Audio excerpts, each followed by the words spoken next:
હવે કેમ પ્રધાનજી સામે હજમલ વેવાય કચેરી ભરી બેઠા ભાઈબંધ તો લાયા તો વર્ષો જૂના વેરને ભૂલી વેવાય વિનાશે તો ગળે મળે અને જય માતાજી કરી લો પધારો પધારો પધારો પધારો આજ મારી મહારાજની અંદર તમારા પોકળગઢની અંદર આપનું સ્વાગત છે હજુ આજ વર્ષોના વેરને ભૂલી બધો બધો મળી આપણા વેરને સમાપ્ત કરીએ પધારો પધારો પધારો પધારો પધારો જય માતાજી કેમ પ્રધાનજી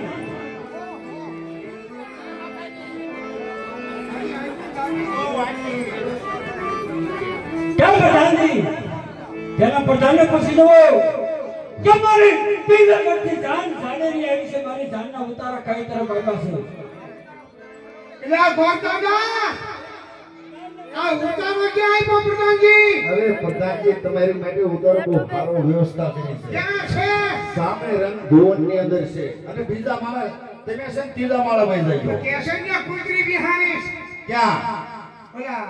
હવા મેલ બાકી ના ના ના ના આ કરતું નથી ના ના તો આમ જાળવી નાખજો આ બસ હા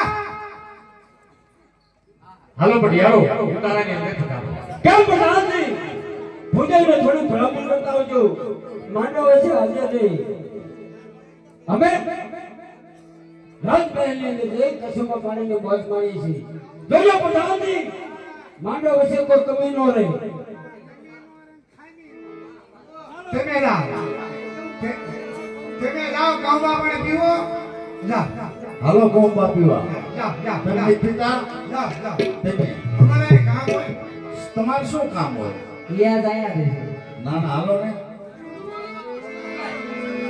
જબરદસ્ત બાબા લો હાલ જાઓ મંડપ નીચે हमारे प्रतापराय આવ્યા છે તો વે ભાઈ हमारा प्रतापભાઈ ને ગોખી લો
કન્યા પધરાવાનો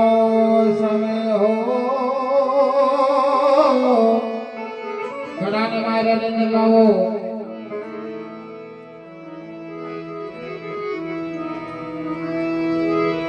બેન સુગુણા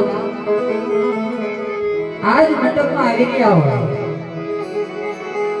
થોડે શણગાર સજી થોડી જ વારમાં બેન સુગુણાના ચાર મંગળ વર્તાય છે જોકે આજ રિયાઝ સમાજને આંગણે રામદેવગીર મહારાજનું આખ્યાન ભજવાય છે જાણકાર વર્ગ જોકે મમ્મી હાથના મોજ તો કરાવે છે પણ ચાર મંગળ ખાલી ન જાય એનું ધ્યાન આપણે બધાઈને રાખવાનું છે એટલા માટે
શિવરંજની આપ્યો શિવરંજની હા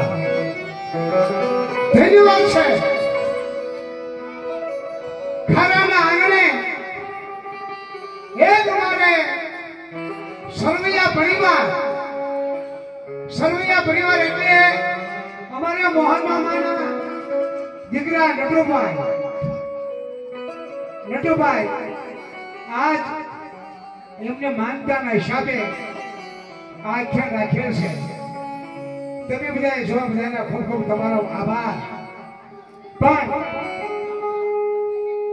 હળદર ગામનો મંડળ આજ બોટાદના આંગણે આવેલ છે હાલો ને સાઈ હવે સોરઠમાં સુખિયા થાય શેરી ડુગરે ડુગરે દેવતા પાણે પાણે પી દેખ કેક નું ધર્મની આયા પાણે પાણે વાત છે સંસદીના પહેણા આપણા મલકની એમની રાત છે ઘર પાણી અને ખાખરા પથરા રોની પા મગર જે વાળું કરે બાપ દેવ કો પંચાર હળદરનું મંડળ આપણા આંગણે આવે છે પણ આ મંડળનો એક નિયમ એવો છે કે હળદરની અંદર હનુમાનજી મહારાજનું મંદિર જ્યાં બંધાય છે બની રહ્યું છે પણ આ મંડળનો નિયમ કોઈ બાર એક રૂપિયો લેવા નીકળવાનું નથી 4 મહિનાની અંદર જે કે તમને મોજ આવે હાથ ગણનામાં જે કઈ પૈસા આપો એ હનુમાનજીના મંદિરે આ પૈસો વાપરવાનો છે અહીંયા વીરુમાં બિરાજે અહીંયા આપણે હનુમાનજી મહારાજ બિરાજતા હોય અહીંયા ખોડિયાર બિરાજતા હોય અહીંયા ફુવા ઘણા બેઠા પણ અત્યારે 4 મહિનાની અંદર અમારા ચંદુભાઈને વિનંતી કરું કે ચંદુભાઈ આવે અમારા બેન દક્ષાબા પધાર્યા છે એ પણ આજે 4 મહિનાની અંદર એક જો કે જે કાંઈ ભગવાનને કલા આપી છે એ રજૂ કરજો આજે કલાકારો ઘણા બધા રહ્યા હા તો 4 મહિનાની અંદર ઉજળું ધમાલ કરવાનું છે બાકી કલાકારો ગાવાવાળા છે પણ ગાવામાં કલાકારો બધા કલાકારો છે અહીંયા કોઈ કલાકાર નથી એવું તો બનશે જ નહીં આજે સરવૈયાના આંગણે એક માં ખોડિયારમાંની દયાથી બાપ આજે એક માનતા પરિપૂર્ણ એમને વગી જાય એટલા માટે આખ્યાન અહીં બોલાયેલ છે તો વાહ આવી જાઓ ચંદુભાઈ આવી જાઓ જોકે અમારે ચંદુભાઈ વ્યાસ તેમજ અમારે મામા ચંદુ મામા તેમજ અમારે બેન શ્રી દક્ષાબેન વાહ વાહ ભાણીબેન રૂપાલીબેન બધા થોડો લગ્ન ગીતનો લાવો લેવાનો છે એટલે હા કૃપાલીબેન તો મને યાદ જ નહીં કૃપાલીબેન આ પધાર્યા છે વાહ વાહ વાહ હા ઈ પણ એક લગ્નનો લાવો જ લઈ લો બાપ જે કે તમને ભગવાને કલા આપ્યો હોય અને બીજા ભાણેથી હોત છે એમાં અમારે ભાઈ શ્રી માન્ય ખાતર અશ્વિનભાઈ ધુમેદાના બહુ સારો એવો ગાયક છે આખ્યાની દુનિયામાં જેનું નામ છે અશ્વિનભાઈ નું એ પણ મોજ કરાવશે આખી રાત પેલા મંગળની શરૂઆત કરો અને ત્યારબાદ આપણે લગ્ન ગીતની મોજ કરીએ અને હમણે મારા પપ્પાએ વાત કરી કે હળદર ગામની અંદર 1 કરોડના ખર્ચે જે હનુમાનજી મહારાજનું મંદિર ભવ્ય બને છે તો આ જે કઈ દાન આવશે અમારા વ્યાસભાઈ બેઠા છે તેમજ માલધારી સમાજ અહીંયા બેઠો છે જે કઈ દાન આવશે એ દાન બધું હનુમાનજી મહારાજના મંદિરના લાભાર્થે વપરાય છે તો તમને મોજ આવે અહીંયા ઘોર કરજો તેમજ કહેવાનું એ કે આપણે ગામો કાયમ બોલી છીએ વાલા ગામો કાયમ આપણે કેવી છે